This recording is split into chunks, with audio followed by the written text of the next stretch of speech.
Ladies and gentlemen, my name's Paul, and in this RedGamingTech.com video, we're going to be discussing as well as analysing AMD and Intel news. There has been a ton of both, and I am also uploading a second video today that's going to focus on PlayStation 5 and Xbox Series X. There's tons of stuff happening in the industry at the moment, obviously, so if you are interested in that subject, or those subjects, excuse me, you can check out the video linked in the description. With that said, I really want to begin with discussions around AMD's event yesterday. Not only has more information emerged, there has been a lot of concern regarding the performance numbers that we saw of the Radeon RX 6000. As you are probably aware at this point, we did see a performance preview of the RX 6000 series running at 4K, which is good. And while Borderlands was running without actually any MSI Afterburner overlay or something like that, which would have been amazing, they did provide us are is a slide which gives us information on the performance of Borderlands 3, Call of Duty, and finally Gears of War 5. And I won't read out the numbers because you can see them on screen yourself. Now, different reviewers for the 3080 have scored different numbers. For example, with Gears 5, I have tested with two RTX 3080s. I've tried it with Founders Edition card, and I've also tried it with an MSI Gaming X Trio. There will be a review of the latter soon, and I'm also doing tons of testing on the 3080. And I can say that my numbers for the 3080 are basically identical with AMD's. I was getting 74-ish frames a second with the Gaming X Trio, and I believe 73 from memory for the Founders Edition, because the Gaming X Trio has slightly higher clock frequencies on the core. In other words, they are like for like, whereas other reviewers like Eurogamer did have slightly higher numbers. The problem is, it's very difficult sometimes to compare numbers across different sites, because what can happen is they're running with different CPUs, they're running with different clock frequencies, different memory, a trillion different things, like even driver revisions, what they were having running in the background, all of this stuff. That's not to say that those results are invalid. I'm just simply saying that, yeah, it's like for like at the moment. It's quite difficult to get an accurate measure. I will also say that there's a really big kind of problem with all of these speculation that this is the highest performance tier card from AMD, and that is that they did not implicitly say that. There's actually a PC World article that I'll link in the video description. I'm going to read this verbatim. Most importantly, Herkelman stressed that AMD didn't state which Radeon RX 6000 card ran these benchmarks. We don't know whether these results come from the biggest Radeon GPU or a more modest offering. Herkelman also stated that there's fine-tuning left to do before launch. AMD's Ryzen 9 5900X was used for the tease, and it also hasn't been tested by independent reviewers. Again, my point being then that we don't know whether the final clocks are being used here, whether drivers can slightly improve to crank out a little more performance, and perhaps most importantly of all, what SKU was being tested. If you've been a follower of the channel for a while, you know that I've said that I believe that the RX 6800 XT, or whatever it ends up being called at the end of the day, I'm not certain about the names as I am the performance target, so I'm going to proceed by saying the 5800 XT, the 6800 XT, just for our sanity. So let's say that the 6800 XT was said to be about on par with the 3080 from what I was told. Now, this source has been very reliable. Actually, a couple of sources have been very reliable. They've, of course, gave me photos of the GPU, but furthermore, they also told me things like Infinity Cache and tons of other information which has proven to be right. They told me that there's a card which is about on par with the RTX 3080, and I was told that the results of this are very much down to a per game basis. Essentially, I was told that it's going to be down to benchmarks within, a couple of percent often than Nvidia, and I've reported all of that on the channel. I was told again, I'm just repeating all this information if you didn't check those videos out, that ray tracing performance is probably faster on Nvidia's cards. I was told that it seems that AMD's cards don't scale so well because of the Infinity Cache system, perhaps as well in terms of ultra high resolutions, but again, that's not as clear, and there is possibly some type of upsampling technology, but it's not quite DLSS. I was told it's basically some type of advanced version of Radeon image sharpening, but does use lower precision operations, kind of like the Xbox. Again, I'm not as certain on that information. I'm much more confident in performance targets. And I was told that the 6800 XT, or whatever it ends up being called, will be roughly a match with the 3080, which seems to be the card which we're seeing here. I was also told that the price is going to be cheaper than Nvidia's offerings, but that there is a higher performance card, which is the 6900 XT, or again, whatever it ends up being called. That card is faster, but I was also told it's more expensive. And I don't know how much faster. I was told that it's about on par with the RTX 3090, but about on par, obviously, 5% faster or slower is still about on par, so it's very difficult for me to give you an accurate number there. However, it doesn't seem that that's the card that AMD are pushing. And there is also a very interesting thing, and that is that if you look at the numbers, the clock frequency that was leaked, remember the 2200 megahertz for Nave 21, 2500 megahertz for 23, and so on and so on. Interestingly, I was told that 21 seems to overclock very well. It's just that they are likely going with the slower clocks. Now, I'll believe that when I see it, because running up to 80 CUs at, let's say it does overclock to like 2300 megahertz or whatever, that would be very impressive, and I'd love to see what the power requirements are for that. But I'm just saying, I think the internet is slightly overreacting. This was meant to be a tease. This is not, this is all we've got. And I would say, from the perspective of what we've seen from AMD in terms of every single recent event of how they've been dealing with pretty much any PR, they never put themselves in a bad light. It just doesn't make sense. They would not put this tease out without either clarifying that these cards are going to be much cheaper. So yes, we're only about on par with the 3080, or maybe a little slower. Let's just say that these numbers are accurate and they are a tiny bit slower than the 3080. Let's say that that's the worst case scenario. They would not do that unless they then added a qualifying statement, something like, we're going to be cheaper. I highly doubt that they wouldn't tease something like that. Or that they wouldn't put these results out unless they had something faster. They did this before with the Ryzen 3000 series. With the Ryzen 3000 series, there were, I believe, the first teasers. I can't remember if it was the 3900 or the 3700 that they used. I think it was the 3700. And of course, that wasn't the fastest CPU that they had in that series. In fact, they waited an awful long time before they even publicly acknowledged the 16-core offerings from themselves.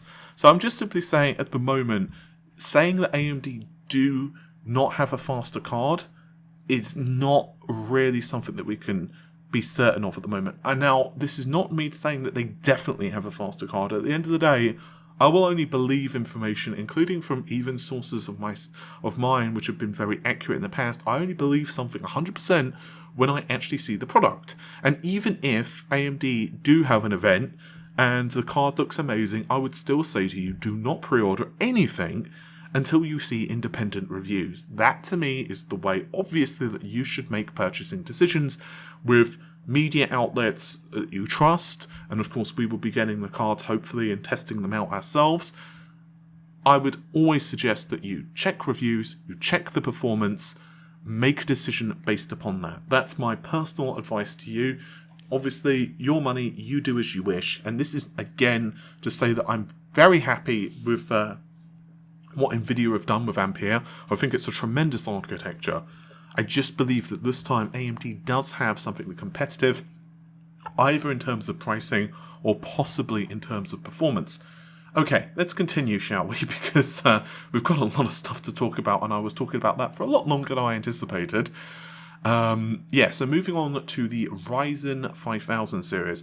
I covered a lot of this yesterday, so I'm not going to go over it extensively again. But long story short, we saw that the 5000 series kicked butt, I believe is the technical term. It was like ridiculous. I honestly was astounded. I haven't been so surprised with performance numbers from a product in a while, especially when it comes to CPUs. I think I am probably going to get some negative comments for this, but the times that I've been most impressed recently in terms of tech were the ampere performance, because at the end of the day, I'm testing the cards. I get a lot more impressed when I'm testing it, and I was very impressed with ampere, and I'm also incredibly impressed with Ryzen 5000. It is ridiculous what AMD have done here. The CPU at 1080p, which is obviously putting the focus on this CPU, is 26% faster than the 3900X XT, if you're comparing the 5900X, which is bonkers. It is crazy. And they've done this with a 19% IPC uplift, which is, again, nuts. It's higher than what they achieved from Zen 1 to Zen 2, or about the same. Advanced load store performance and flexibility improvements. Obviously, unified CCX now for the 8 processor cores, which again is incredibly impressive. Improvements to float and integer engines, better branch prediction, and long story short, these processors are just incredibly impressive. There are 4 models which have been revealed with the same core count as previously, with the highest SKU being the 5950X with 16 cores, 32 threads at 4.9 GHz. Now, these CPUs do debut on the 5th of November. Again, I'm glazing over all of that because I've gone over it extensively previously, but there are a couple of results that I didn't discuss yesterday because they weren't available as of the time I was about to go to beddy buys. The 5800X is an 8-core, 16-thread processor. AMD did confirm yesterday when I was looking that it was $449 US, but I didn't see any performance numbers. So now we actually have performance numbers against the 10700K. The 10700K MSRP is actually cheaper. It's $40 cheaper, and the 10700K and the 5800X are identical in terms of performance, at least according to AMD. I'm sure that basically what they mean, some games prefer AMD, some games prefer Intel. Multi-threading and single-thread performance on applications like content creation, though, seem to be an improvement with the Ryzen CPUs. And the 5600X, 299 for the processor, which is the same as Intel are charging for the 10600K. Gaming performance here is actually faster on the 5600X, which, again, is very impressive. And I know a lot of people are kind of frustrated with the pricing, but I don't think, honestly, that there was much of a chance that Intel would be competing with AMD in gaming performance. Like, with all the leaks that I've put out on how the performance of these CPUs was shaping up, with all of the information that we had publicly from AMD, there was just no way that Zen 3 was not going to do very well in gaming. And that basically meant that that was the last bastion that Intel really had. And just obviously the performance advantages which benefit gaming obviously extend to other things as well, which means that while there are some holdouts for Intel, AMD themselves actually showed the slides where a couple of games is about the same or slightly faster on Intel. The reality is that AMD are now the performance leader, and this means that AMD essentially can crank their prices up. And this is, I know I sound like a broken record, but this is why I never like to see one company with no answers, because this is the same situation we found ourselves in when Intel were just on top or Nvidia were on top. It's not just that, the prices can go up, but it also does risk stagnation, although I don't think AMD will stagnate for a while. I think Zen 4 is also really impressive, and I'm also even hearing good things of Zen 5 at this point. But it does mean that, there's less incentive for them to really push out the best product necessarily, or at the very least for them to be ultra aggressive in pricing. And this is not me calling out AMD, I'm not bad-mouthing the company, I'm just simply saying from my perspective I always like a very aggressive pricing, because it sucks, even as a content creator, reviewer or whatever, to just be like, well, if you want this tier of product, you go with AMD. If you want this tier of product, you go with AMD. Oh, you want that tier of product? Guess what? You go AMD. It's, it's just, I don't think it's good for the market. That's my personal opinion. So I really do hope that Intel with Rocket Lake does perform very well. And that actually brings us to the final bit of AMD news, and it's another very big positive for the company, because there are reports at this point that they are going to be purchasing for $30 billion US dollars. Again, that's if the deal goes through, and so on and so on. They're going to be purchasing Xilinx, and yeah, they are not a small company. Well, I guess the fact that they cost $30 billion for AMD to acquire, assuming the sources over at Wall Street Journal are accurate, they are allegedly in an advanced state of negotiation, and potentially next week is the date that we could see some type of public announcement. Now, they create FPGAs, programmable chips, for a plethora of different things. Wireless networking is one of the big areas, of course, that they're working on. So 5G networks and so on and so on. This would be huge. It would be interesting. And I'll also be interested to see how the market and just general industry deals with this, because Nvidia got a lot of flack for wanting to purchase ARM, and I do realise the reasons behind that. But I'll be interested to see what happens with Xilinx, because they also are such a major player in networking and FPGAs and stuff like that.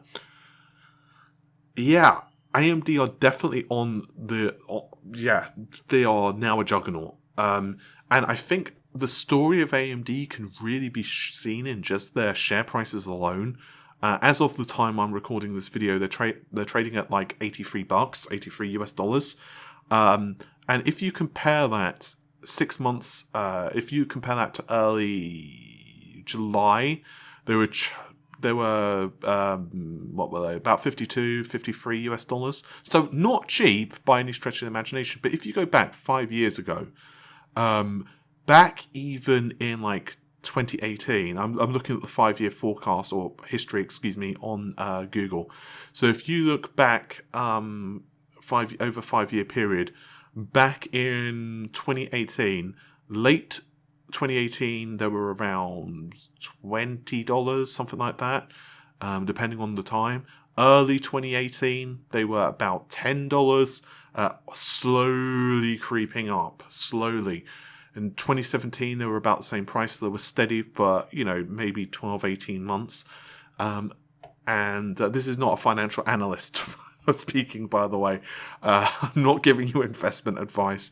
And back in 2015, they were just at like $1.90, $2, which is bupkis. That is nothing.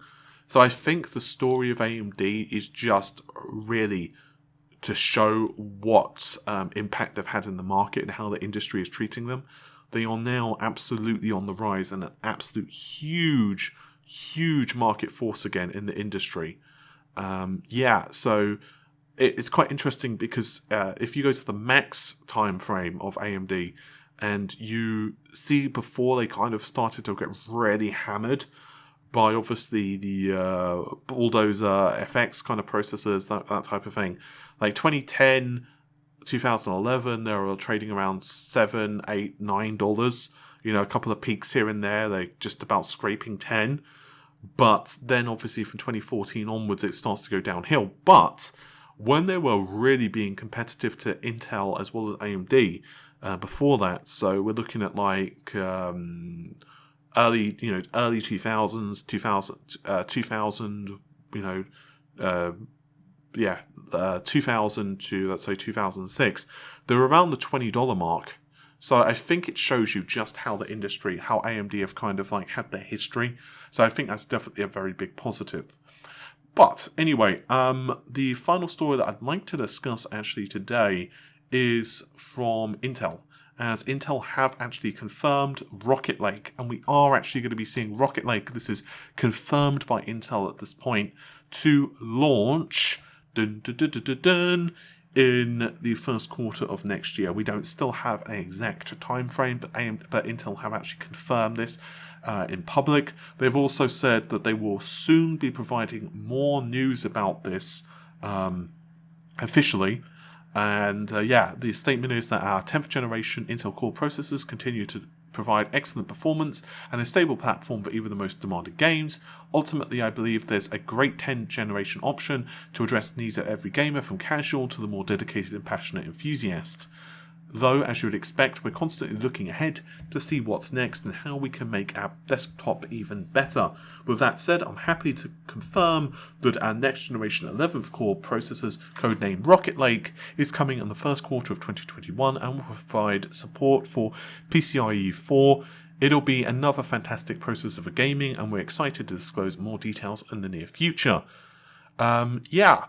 So this is cool. This is actually in an official blog post. I forgot to mention this. John Bononi, hopefully I pronounced that correctly. He is the Vice President and General Manager of Client Computing Group over at Intel. And this is an official blog post on Medium that this was announced, which was kind of interesting that they chose to do this typing. I'm sure that wasn't a coincidence. But furthermore, there have been a couple of photos now, captures from IT Cooker, and this is actually the what appears to be anyway Rocket Lake CPUs being tested on a Z490 motherboard, which isn't surprising because we do know that the Z490 platform does support PCIe. This has obviously been confirmed even at this point by motherboard manufacturers, but it is nice it's being tested. You will notice that the clock frequency here in the test is not exactly rip-roaring speeds, but the IT Cooker say, and I quote, Intel next generation CPU can use Z490 PCIe 4. Fortunately, some Taiwanese friends borrowed PCIe 4 SSD for testing. AMD 5700 XT is used for PCIe 4, but CPU-Z cannot read memory. After that, I'll have a chance to test the super frequency again. In other words, they will probably start to actually have more appropriate testing. So it's kind of cool that we're actually finally starting to understand what the hell Rocket Lake is. I'm looking forward to know what the performance is. I do wonder if Intel can claw back gaming performance from AMD. There is a possibility. IPC-wise, I suspect Zen 3 may have the advantage, but I suspect also that Rocket Lake is going to run at higher clock frequency, which will make interesting choices, I suspect, for customers. With all of that said, though, thank you very much for watching. Take care of yourselves. Bye for now.